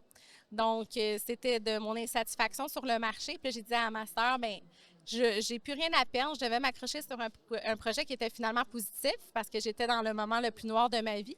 Ça a duré quand même longtemps. Puis là, ça me permettait de comme transformer ma souffrance en quelque chose de plus agréable, tu sais, de prendre la noirceur, mais la mettre en lumière. Puis c'est ça qu'on réalise aujourd'hui, que sans noirceur, bien, il n'y a pas de lumière. Donc, c'est un petit peu ce cheminement-là qu'on a fait ensemble. Puis moi puis ma sœur, bien, justement, c'est spécial. Je vais vous la laisser conter son histoire. Mais c'est vraiment spécial parce qu'on est jumelles pas pour rien. On vit les mêmes choses en même temps, mais de façon différente. Fait que pendant que moi, j'apprenais à m'aimer, puis à dire, bien, ma valeur est ailleurs que juste sur mon apparence physique, puis que c'est correct si les gens nous comparent, bien, ma sœur, elle vivait une autre histoire difficile en même temps que moi. Fait que, elle va vous conter ça. Ben oui, c'est ça. Puis vivre ça, ben, même si c'est difficile de le faire, de vivre ces choses-là individuellement, j'imagine qu'en étant très proches l'une de l'autre, ça a dû vous aider quand même à vivre ces choses-là. Vraiment. Ça fait toute une différence d'être à deux. Puis le fait que même si c'est des moments extrêmement difficiles, ben puis ça depuis qu'on est petite, on vient d'un milieu aussi très, très difficile.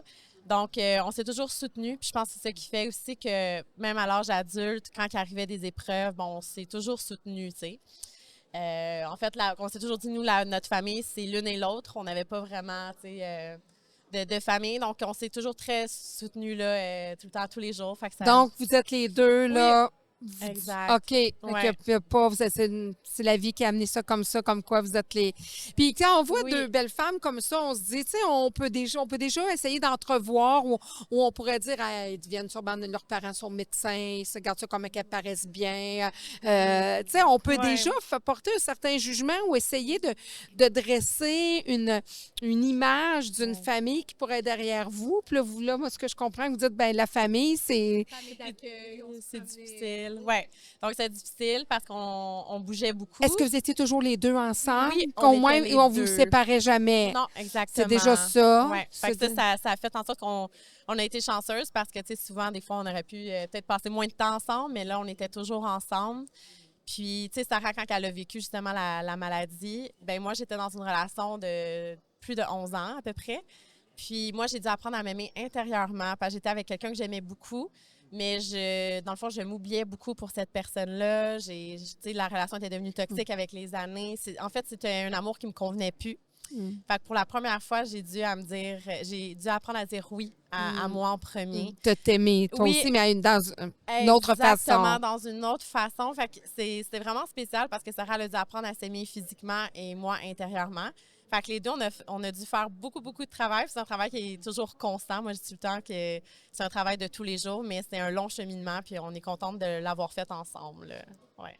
Donc, c'est des choses, je vais ramener ça un petit peu à vous deux parce que, donc, c'est vraiment, c'est une belle histoire parce que, puis là, vous avez décidé de partir en entrepreneuriat les deux ensemble. Là, est-ce que vous êtes les deux à plein temps là-dessus ou? Pour l'instant, bien là, maintenant, moi, Sarah, je suis à temps plein dans l'entreprise. C'est sûr que l'objectif, notre rêve, ça serait que Amélie vienne me rejoindre à temps plein. Donc, les deux, on a toujours été dans le même domaine, mais là, moi, je suis vraiment à 100%. Puis, j'ai hâte que ma sœur me rejoigne. Fait qu'on travaille très fort là-dessus. Donc, c'est sûr qu'on souhaite que notre entreprise continue à grandir. Puis, on veut continuer à avoir un impact positif aussi pour les femmes. Puis, venant d'un milieu vraiment très toxique, beaucoup de problèmes de consommation, problèmes de santé mentale. Dans la famille, on a vu que souvent, les membres de notre famille avaient très peu d'amour envers soi.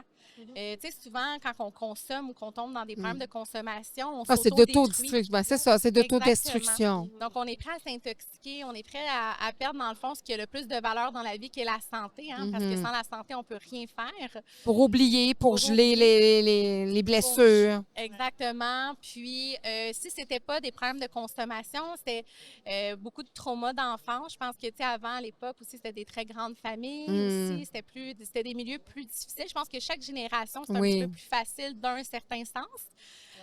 Donc, si c'était pas un problème de consommation, on voyait beaucoup de patterns, beaucoup de blessures transgénérationnelles. Tu sais, l'amour pour soi, par exemple, notre mère, quand on la voyait, c'était très...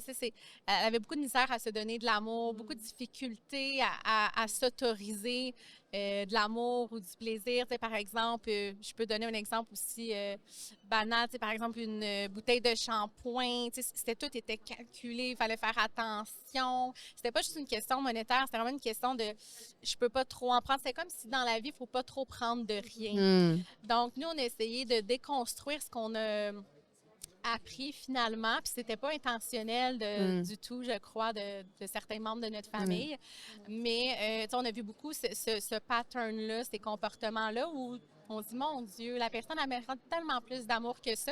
Donc, nous, ça nous a pris beaucoup de temps. Puis, il faut dire que quand on était jeunes, on a fait beaucoup de mannequinat aussi. Je suis pas en train de dire que c'est pas bon nécessairement, mais il faut On faire est dans le attention, paraître, parce qu'on on est est beaucoup dans le dans... paraître. Donc, quand on faisait du casting, mais plutôt du mannequinat, tu avais des contrats selon ton apparence. Donc, inconsciemment, je pense qu'on a mis beaucoup de valeur sans s'en rendre compte. Et si on n'avait pas le poids qu'on voulait, si on n'avait pas le résultat qu'on désirait, bien, c'est comme si là, soudainement, on était moins importante. On perdait des contrats. Puis moi, avec ma prise de poids, j'avais perdu des contrats, justement. Puis ça m'avait beaucoup affectée dans les premiers moments, parce que je me dis, wow, tu sais, c'est quelque chose. Puis j'ai remarqué aussi que je disais, mon Dieu, on vit donc bien dans un monde superficiel. C'est là que je l'ai réalisé en réalité. Puis la grossophobie, je l'ai beaucoup vécue.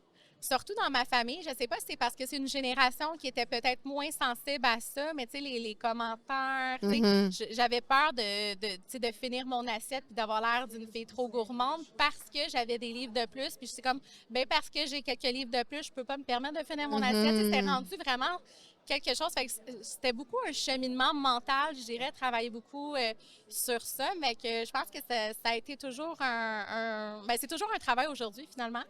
C'est le message qu'on veut amener à tout le monde, pas juste les femmes. C'est sûr que notre clientèle cible, c'est les femmes parce qu'on fait beaucoup de cosmétiques pour les femmes. Mais c'est pour tout le monde, en réalité, autant les hommes que les femmes, d'apprendre à s'aimer, d'apprendre à s'écouter, d'apprendre à écouter son corps quand il essaye de nous parler au lieu de l'étouffer. Et je crois qu'aujourd'hui, avec la société où tout va vite, où tout le monde est occupé à être occupé, on a plus tendance à se déconnecter des fois des signes que le corps peut envoyer quand on est malade. Donc, ça m'a fait beaucoup de prise de conscience aussi. Fait que je pense que l'important, c'est de faire quelque chose qui nous rapporte du bonheur. Donc, tu sais, aujourd'hui, c'est sûr que travailler à temps plein dans mon entreprise, c'est une nouvelle entreprise. Je fais pas du tout le salaire. J'avais un très bon salaire avant. C'est plus la même chose, mais mon bonheur puis ma santé mentale, elle vaut tellement plus. Fait que j'ai comme replacé mes priorités aussi à travers tout ça. Puis je pense que moi puis Amy, on veut partager un peu ce message-là d'amour autour de nous aussi. Ben, en tout cas, moi, je trouve que vous avez vraiment un beau message à partager. Puis là, donc, côté famille, est-ce qu'il y a des gens de votre famille qui savent où vous êtes rendu, qu'est-ce que vous faites? Est-ce que y a-t-il quelque chose qui découle un petit peu de ça? Y a-t-il des ponts qui se sont reconstruits ou qui sont en train de se reconstruire? Oui, on a certains membres de la famille qui sont là puis qui nous verbalisent qu'ils sont fiers de nous, qui sont contents aussi qu'on ait débuté ce projet-là, surtout sachant l'épreuve qu'on a vécue toutes les deux. Fait que oui, on est plus proche de certains membres, d'autres qu'on a pris la décision de s'éloigner ou de couper la relation. Mais notre mère vient d'une très grande famille. Il était 16, une autre grand-mère, elle avait eu 24 enfants. Tu sais, c'était des grandes familles. Mais à travers ça, maintenant, on est plus sélectif avec qui on. Tu sais, des fois, on se dit, ah, la famille, parce que c'est la famille, on doit garder le lien. Mais ça fait partie aussi du self-love, autant que c'est difficile. Mais des fois, de prendre la décision, de prendre un recul, même si c'est un membre de notre famille, c'est important, je pense, pour la santé mentale. Puis pour ceux qu'on est plus proches, ben c'est agréable de pouvoir les côtoyer, là. Ouais. Oui, puis le temps, des fois, fait les choses. Oui. Les gens font leur propre cheminement. Donc, tu Exact. sais, puis ça peut rester comme ça aussi, mais tu sais, on ne sait jamais là, qu'est-ce qui peut. Puis de tout ce que vous faites, ben, à un moment donné, tu sais, les gens vont voir que vous avez tourné ça au positif, puis ça va être pour vous. Puis même, vous avez des enfants plus tard. Vous n'avez pas d'enfants, je pense, pour le moment. Non, c'est Puis ça. vous avez des enfants, tu sais, vous avez comme cassé totalement un pattern où vous avez décidé de vous en sortir par rapport à ça, Oui.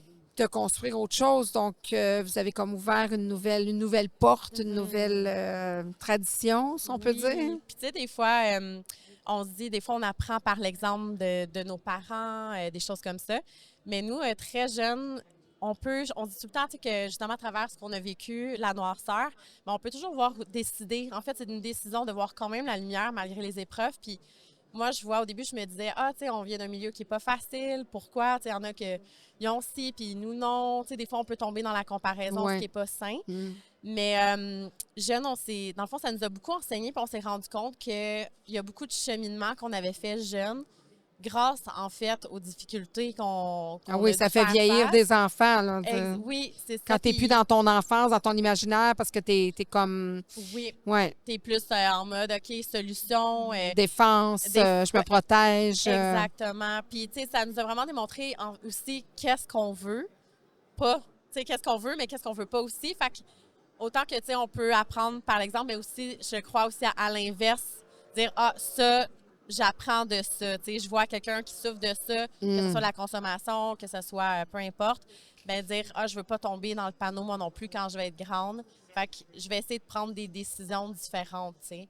Fait que, au final, on voit le bon. C'est ça on se dit tout le temps, c'est de voir le bon malgré la difficulté, tu sais. Puis oui, vas-y, tu allais ajouter quelque Je chose. rajouterais, c'est que je crois que dans la vie, évidemment, c'est toujours beaucoup plus facile à dire qu'à faire, ça c'est certain. Mais je pense qu'on a toujours le choix à la fin de la journée de dire comment je veux voir cette épreuve-là ou cette chose-là, parce que c'est facile de se victimiser. Mais on a tous des défis, on a eu tous des problèmes dans un moment ou un autre, dans une sphère ou une autre de notre vie. Puis je pense que la décision nous appartient de est-ce qu'on veut rester en position de victime ou on veut être l'actrice de notre vie. Puis c'était la même chose avec la maladie. Je pense que le fait que j'ai eu beaucoup de problèmes de santé quand même très sévères, on dirait que j'étais quand même prête à ça sans l'être à 100%, dans le sens que je pense qu'on n'est jamais prêt de perdre notre santé. Mais j'avais vécu tellement d'épreuves dans mon enfance, dans mon passé, que ça m'avait donné cette résilience-là de dire j'ai le choix. Ça, j'ai pas le choix. J'ai pas choisi la maladie. J'ai pas choisi ce défi-là dans ma vie, mais je choisis de vouloir au moins m'en sortir ou de peut-être lâcher prise sur qu'est-ce que j'ai plus le contrôle, mais je vais essayer de contrôler au moins le peu de choses que j'ai le contrôle. Puis, tu sais, des fois, c'est facile de se mettre en position de victime. Puis, tu sais, je l'ai vu des fois aussi autour de nous. Tu sais, par exemple, quand on a eu, on va dire, une enfance très difficile ou si on n'a pas eu de parents, c'est facile de dire j'ai pas eu l'amour d'une mère, j'ai pas eu l'amour d'un père, j'ai pas eu de famille, j'ai pas eu d'aide aux études. Tu sais, tout le monde peut sortir des raisons à un moment ou à un autre, mais nous, on a toujours pris la décision depuis un jeune âge de voir le verre à moitié plein plutôt qu'à moitié vide parce que c'est plus facile la vie de la voir comme ça. Sinon, c'est ben trop difficile de passer à travers ces journées. Fait que je pense que ça, c'était comme une forme de survie finalement, mais en même temps, ça l'a servi parce que pour plus tard, bien, ça nous a donné toujours un peu cet optimisme-là. Donc, quand Camille et moi, on traverse des épreuves, on a toujours tendance à avoir le positif. Puis c'est drôle parce que nos amis disent, mon Dieu, vous êtes donc bien trop positifs, vous autres, mais il faut faire attention, il ne faut pas tomber dans la Ouais. positivité négative. On a le droit de vivre Ouais. nos émotions, d'être en Oui. colère, d'être triste. Mm. C'est important de vivre ses émotions, puis c'est correct d'avoir une journée où on n'est pas positif. Mhm. Mais je crois que naturellement, on a beaucoup plus tendance à avoir toujours le bon côté des choses. Puis je pense que c'est aussi une question de choix. Ça fait, ça fait une différence. Est-ce que vous avez eu des adultes significatifs? Y a-t-il des adultes quand même que vous avez en tête pour dire, écoute, garde, à travers quand même ce parcours difficile-là, oui, il y a des gens qui ont peut-être été un petit peu plus marquants. C'est une Tu as le bonne droit de question. dire non, hein? Ouais, ouais, Tu as le droit de c'est dire une non! bonne question. Tu as le droit de pas en trouver! Oui, oui. Je dirais que oui et non. Certaines personnes, mais souvent, il y avait un événement, mettons, qui se passait dans notre vie où il y avait une coupure, par Ouais. exemple. Donc, C'était à court terme. c'était à court terme. Donc, tu sais, souvent, on ne voulait pas revivre le même sentiment, on va dire, d'abandon. Fait qu'on se protégeait pour pas trop Vous investissez dans la relation. Exactement. Fait que ça a été peut-être un côté qu'il faut travailler. Tu sais, des fois, un peu même encore aujourd'hui, je pense que Oui. c'est un cheminement. Ouais. D'apprendre à faire plus confiance aux autres, Ouais. d'apprendre qu'une relation, ça peut durer dans le temps, parce que oui, ça peut durer. Mais je dirais que dans notre cas, ça n'a pas été le Ça, le cas. sentiment d'abandon et de rejet, ça marque une vie, hein? Ça Oui. marque une vie. Ouais. Puis de le vivre à l'âge adulte, à nouveau, ça nous a comme un petit peu plus impacté parce qu'on avait mis beaucoup de confiance dans certaines personnes, puis de le revivre, c'est comme si ça venait nous rechercher. Mais on est encore positive. On sait qu'il y a des gens qui... Un jour, ouais, ouais. Puis comme pour ajouter à ce que Sarah a dit, je pense la même chose. Mais aussi le fait que c'était temporaire. On dirait qu'on a appris à prendre le meilleur de chacune des personnes, mais sur une période temporaire. Fait que, mettons, ce que j'ai aujourd'hui, c'est que je vais garder une parole de cette personne-là, puis là, je vais me rappeler Vous pourriez associer certains... je me rappelle, ouais. il me disait ça ou elle me disait ça. Puis aujourd'hui, ça me sert parce que, mettons, si je fais face à une situation, bien, je me rappelais que cette personne-là m'avait dit telle parole. Fait que, tu sais, mais c'est, comme je disais, c'est plus, mettons, plus des courtes périodes, mais je garde, tu sais, on garde les phrases qui, dans notre bagage d'outils, sert, puis que nous, ça nous avait aidé à cette période-là. Fait que, Oui, ouais. parce que je pense que de toute façon, dans la vie, rien de permanent. Hein. La vie, c'est pas permanent. On a tout un début et une fin. Et je pense que c'est un petit peu comme ça aussi dans certaines relations, puis c'est correct aussi. Parce qu'il ne faut pas toujours romantiser qu'une relation, que ce soit amicale, familiale, conjointe, que ce soit nécessairement toujours pour la vie, on le souhaite. Mais des fois, c'est juste un voyage avec la personne. Fait que nous, on a vraiment appris à être reconnaissante envers cette personne-là. Merci pour tous les bons moments qu'on a vécus ensemble, les rires qu'on a eus, les leçons qu'on s'est appris entre nous. Puis on garde toujours quand même un bon souvenir de la personne. Puis on essaie toujours de regarder l'humain avant l'erreur humaine, je pourrais dire. Ou, mettons, c'est quelque chose qui nous a blessés, on va essayer de voir plus l'humain derrière. Donc, ça fait en sorte qu'on garde toujours généralement un bon souvenir de tout le monde, même si on n'est plus nécessairement En contact. Exact. Puis justement, tu sais, ça me fait penser, souvent, on se disait, tu sais, qu'une relation, on était très attachés au niveau que c'est éternel. Parce que je pense que quand on est des filles passionnées, quand on aime, on donne tout, tu sais, on peut être intense par moment. Puis, tu sais, pour nous, une relation, c'est pour la vie. Fait que si ça soit une relation amoureuse... Bien, vous avez une relation, c'est comme ça que vous voyez votre propre relation, Oui, là, la vie à la mort. Oui, tout à fait. Je pense que c'est ça qui fait qu'on a cet espoir-là, mais chez tout le monde, tu sais. Puis, tu sais, mais comme Sarah disait, je pense que maintenant, plus vieille, puis, tu sais, avec plus d'expérience, puis de recul, là, maintenant, on a fait comme un travail de détachement, de dire, justement, comme elle disait, c'est correct que ça soit pas éternel, tu sais. Puis de voir juste le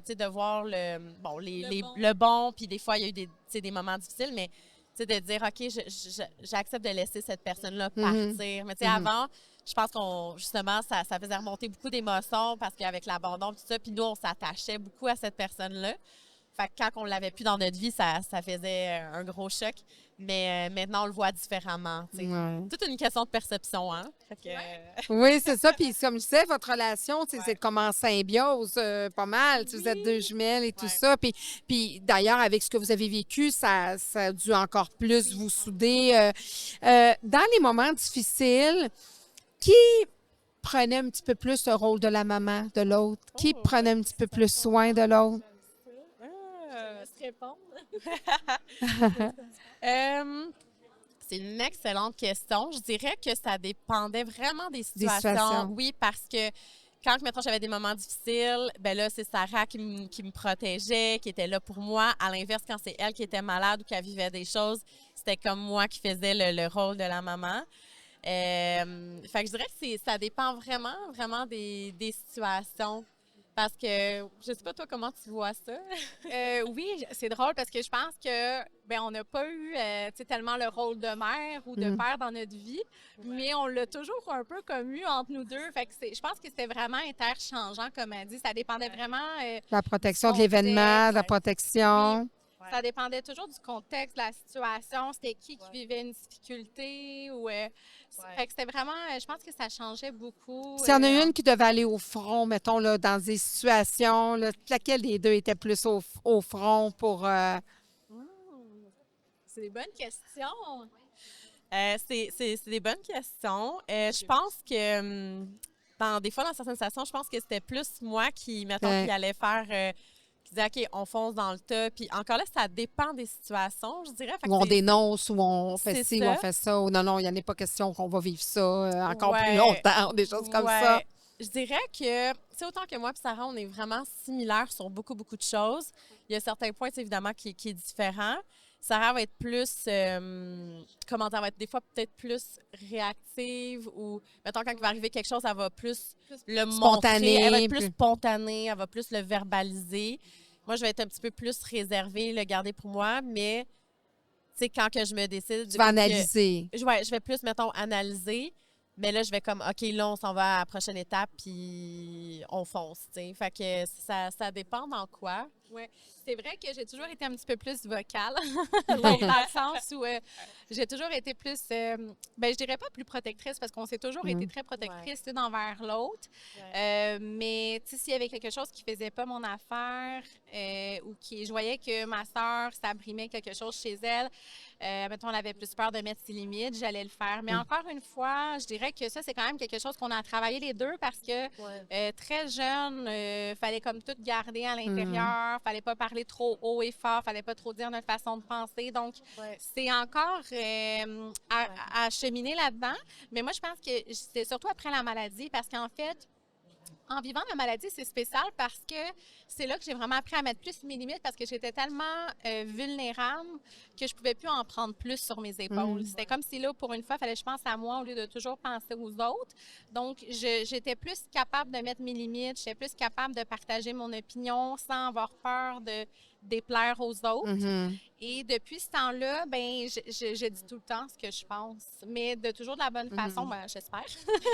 J'essaie du moins toujours de dire de la bonne façon. Je pense que tout se dit de la bonne façon, mais pour essayer de plus me respecter, tout ça. Fait que si, mettons, je vois que ma soeur a le moins tendance à être à l'aise, bien, je vais comme y aller plus de l'avant pour lui dire Amé, essaie de dire, tu peux pas endurer une chose comme ça. Ou... Fait que je pense que la maladie m'a rendue un petit peu plus sensible à ce sujet-là, l'importance de mettre ses limites, d'apprendre à dire non, et l'importance ben, c'est ça, de dire qu'est-ce qu'on pense. Puis ça peut être encore partagé d'une situation à l'autre.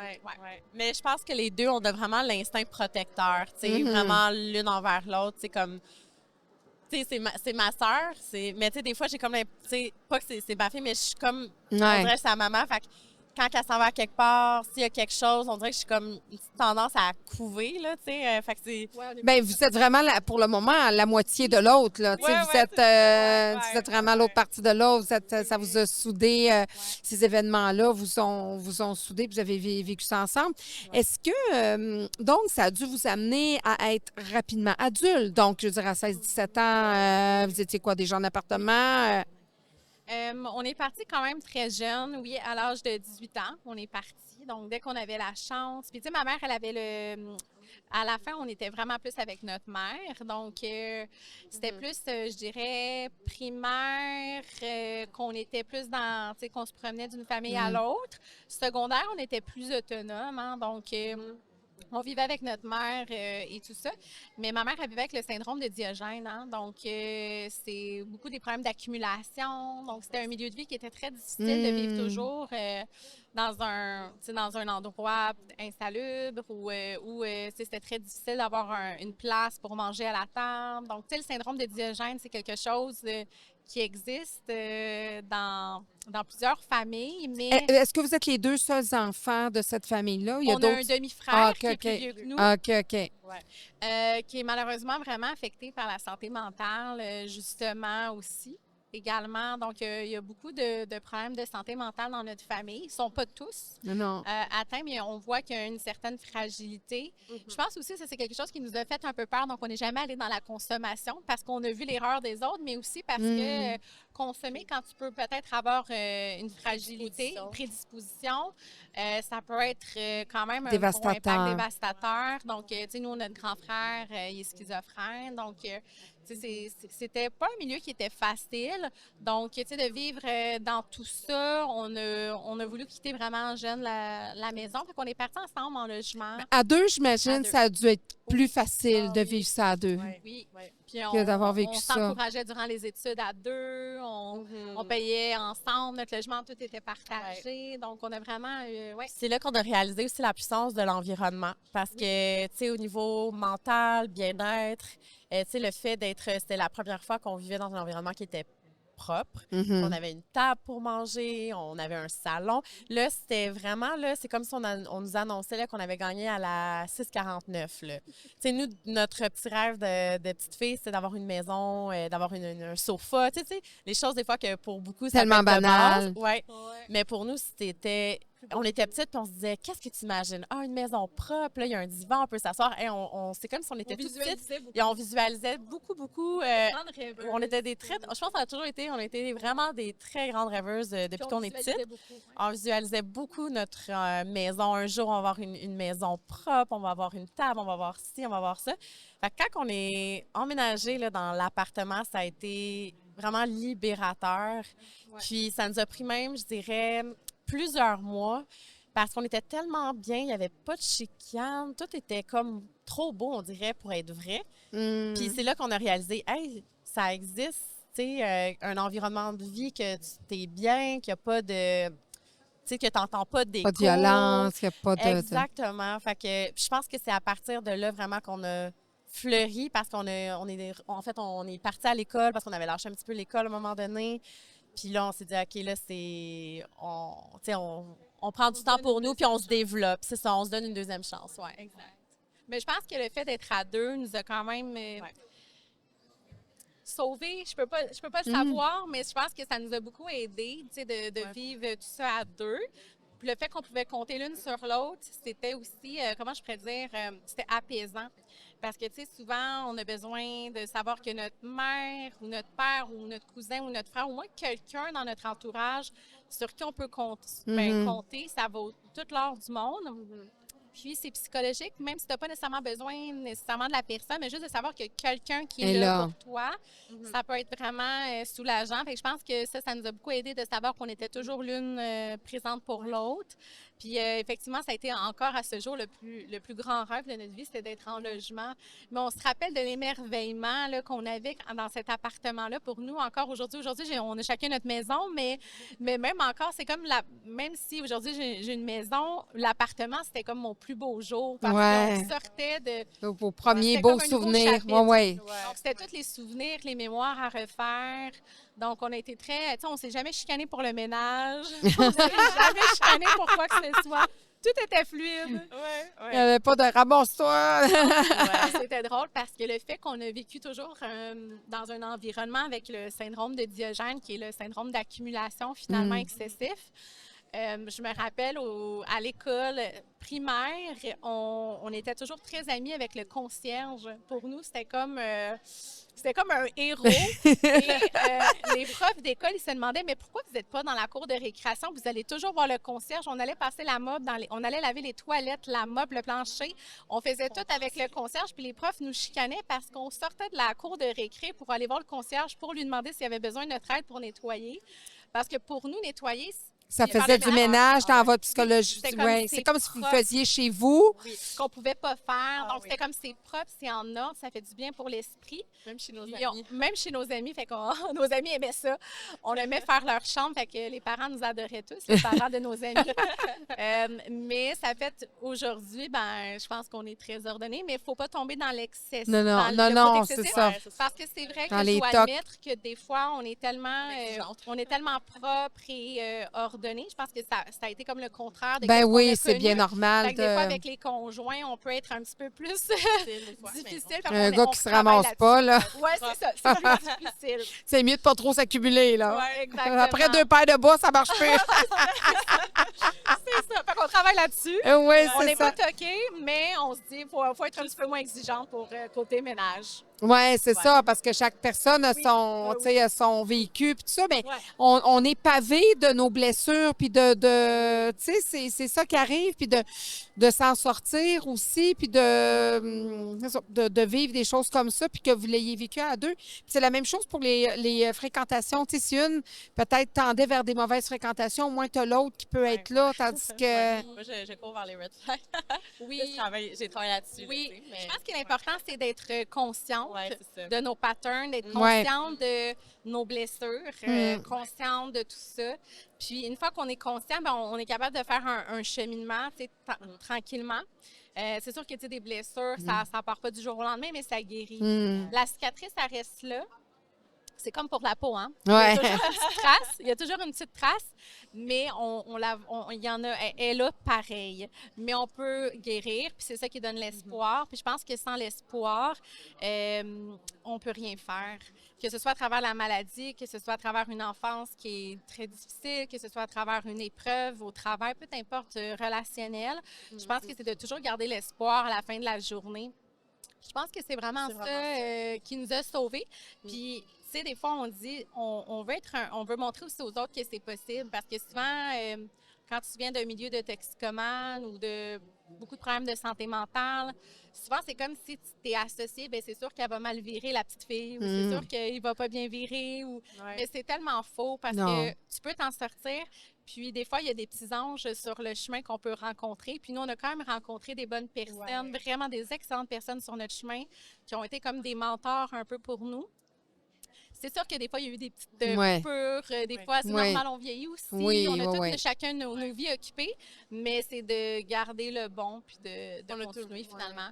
On a tout le temps, justement, tu sais, on est aussi croyante. Je pense que ça nous a toujours beaucoup aidés, jeunes. Oui. Pourtant, on est moitié égyptienne, moitié québécoise. Notre père musulman, non pratiquant, ma mère athée.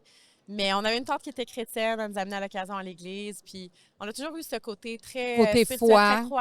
très croyante envers Dieu. Ouais. Malgré la noirceur, on a toujours été... C'est ça, dans l'espoir, tu sais, quand on parle de l'espoir, qu'il y a quelqu'un plus puissant que nous, qui est là, puis qui veille sur vous nous, protège. qui nous protège. Puis je pense que ça nous a vraiment aussi aidé à cheminer dans tout ça, tu sais. Fait que, comme je pense que c'est vraiment ça, un message d'espoir, puis de pas se décourager. Puis, tu sais, des fois, je me rappelle, c'était pas pour mal faire, tu sais, notre frère, il est atteint mentalement, mais tu sais, je me rappelle, j'étais toute petite, puis il me disait, tu sais, on n'aimait pas la cigarette, puis là, on disait, arrête de fumer, puis il disait, tu vas voir, tu vas fumer toi aussi. Fait que, tu sais, souvent, on se faisait dire, ben tu vas voir, toi, quand tu vas être grande, tu vas faire la même chose que moi. Puis je dis non. Puis moi, je disais, non, moi, je vais pas faire ça.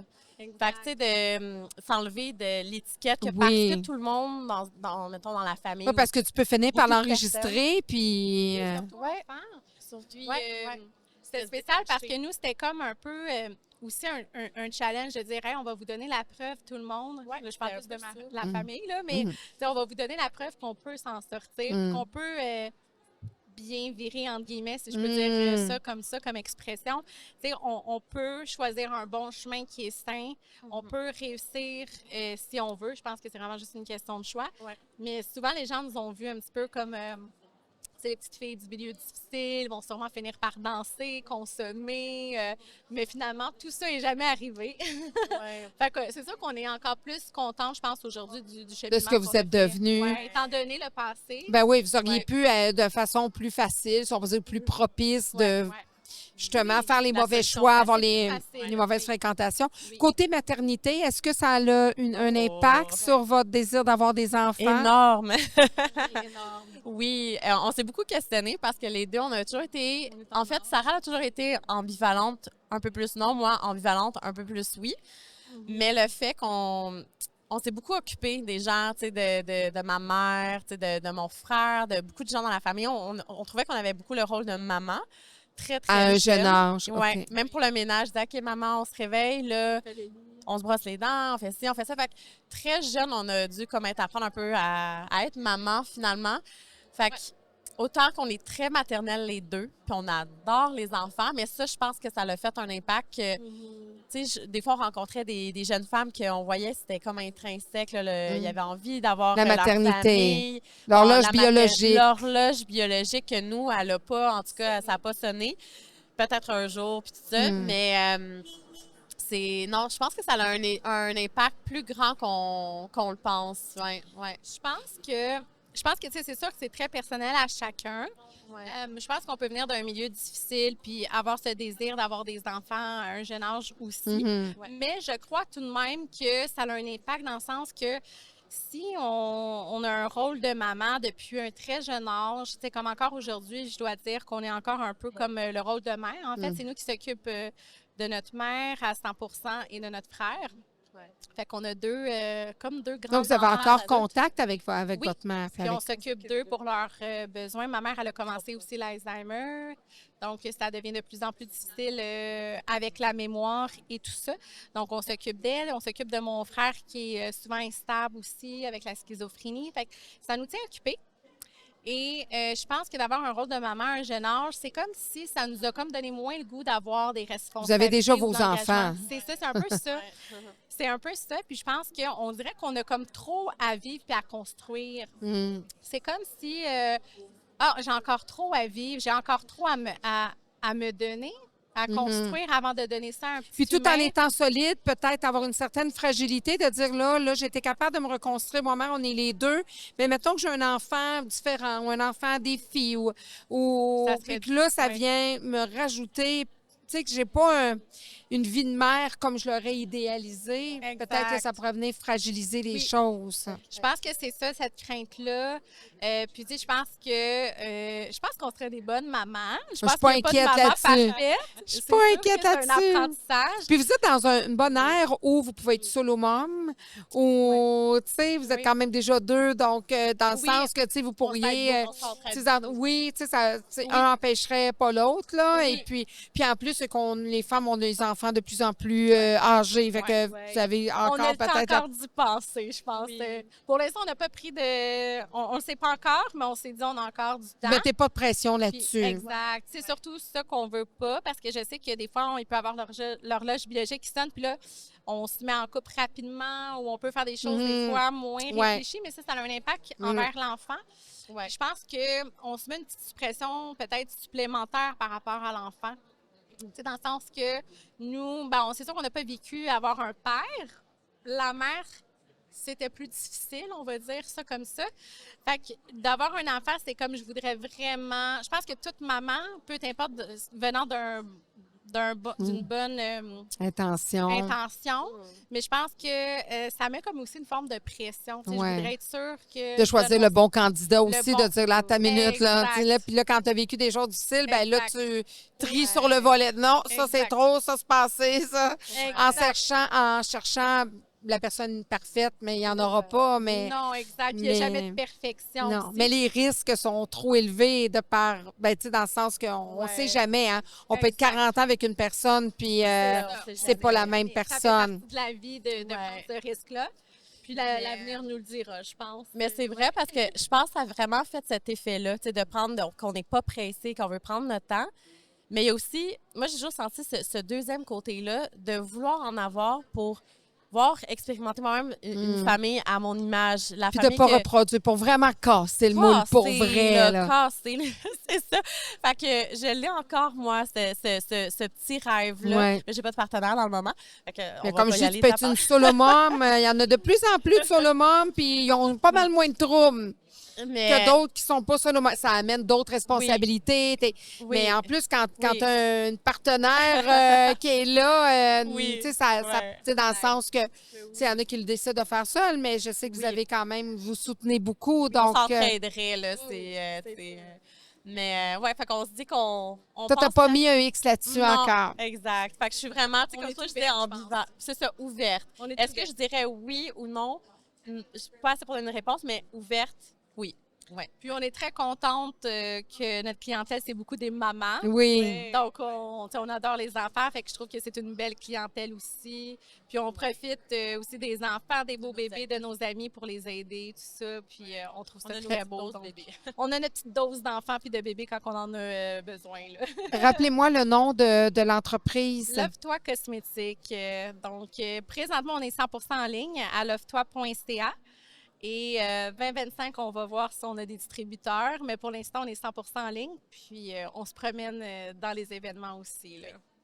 Ben, en tout cas, les filles, vous avez parlé d'espoir tout à l'heure. Ben, je pense que vous en êtes la preuve vivante. Je vous félicite de tout ce parcours-là de battantes. Vous êtes des battantes. Vous êtes sérieusement des battantes. Et puis vraiment, je vous dis bravo. Je vous dis de ne pas lâcher. Continuez de garder votre verre à moitié plein. Puis de continuer votre visualisation, puis de vous soutenir. Puis moi, je n'ai que de bons mots pour vous. Puis ça a été vraiment une belle rencontre. Vous souhaite un grand succès pour votre entreprise. Ça ne sera pas toujours facile.